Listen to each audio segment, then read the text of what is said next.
Hey, it's C. I'm back at the Ava Gardner Museum in Smithfield, where the daughter of a film and TV legend is here to share her father's career and relationship with the one and only Ava Gardner. We are so excited to be here today because, number one, we love Ava Gardner, but we also love Vincent Price, and we wanted to get a life mask of Vincent autograph. This is Vincent Price. Michael Jackson is the Thriller. You dig it.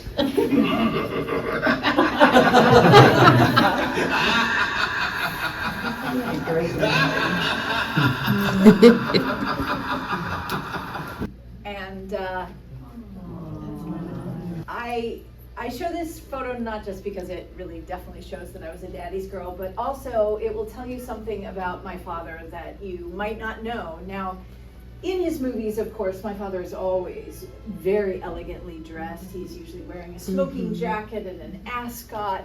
But in real life, my dad was just far too interested in what was happening in the world to bother getting dressed, which just drove my poor mother, the costume designer, nuts. The real thing that will tell you everything that you need to know about my dad is this. In his pocket are not one, but two plastic forks. My dad was very, very famous for having written numerous cookbooks. And he wrote the cookbooks because he loved to eat. And so they were passing, past appetizers, and God forbid, somebody should take one of the plastic forks, and then he couldn't get, so we always have an extra plastic fork so you can spear something from the plate.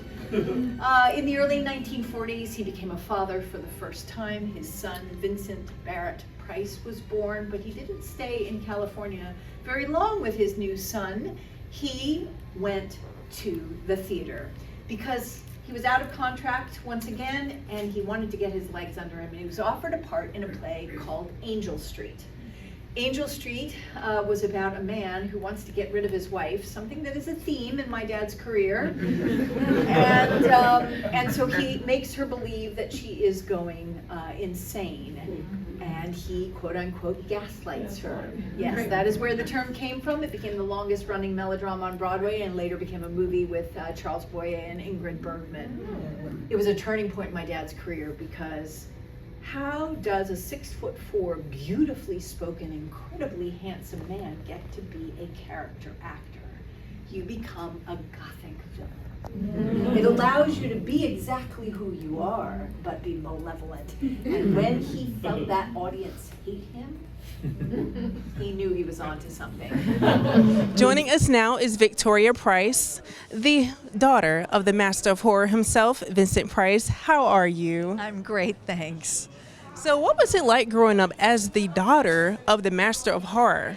My dad was like the least scary person on the planet. He was just the sweetest guy. So it was only because all my friends were like, "Your dad's so scary." And I'm like, "No, he's not. He's so nice." I had no idea. Giant. He was, absolutely. Did your dad ever talk about Ava Gardner? He did, yes. First of all, he just kind of had a crush on her because everybody did. Yeah. And he said she was one of the few Hollywood sex symbols who delivered. She really was, all that. She was one of those people who just was a regular person, even though she was an iconic movie star. I have to really give a shout out to old Michael Jackson too, and Vincent Price for doing that pop culture piece. Yes! I love pop culture. That's another thing I like. This is Eventful Darlings. Till next time on Hello ENC.